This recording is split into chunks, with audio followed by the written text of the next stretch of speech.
On May 10th, a 6-year-long engineering project was completed at Promontory Summit, Utah, when gangs of the Central and Union Pacific completed the final section of track that had reached from the Mississippi River to Sacramento. At the time, it was an event important as the moon landing. The impetus to lay rails across the American continent was fueled by money. A secondary motive was more patriotic.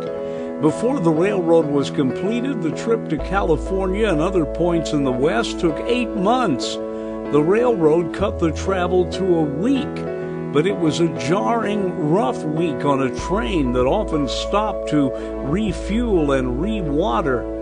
But this primitive system replaced the covered wagons, where 20,000 had died going west. Even though the big money was in the east, the first construction actually started in Sacramento toward the mountains. It wasn't long before the hills and valleys and soft clay and shale gave way to harder rock and steeper grades. Some of the most spectacular pieces of engineering were undertaken to keep the grade even. In the mountains, that was difficult. Near the summit at Donner Lake, the owners reached their biggest challenge. There had to be 12 tunnels built. One, number 6, was the longest.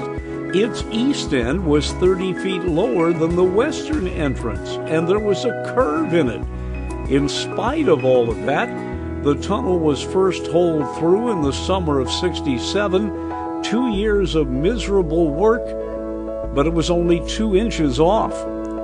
When the crews met on this date in 1869 at Promontory, the floodgates of Western immigration were open, and the real destruction of the Old West and its native peoples began.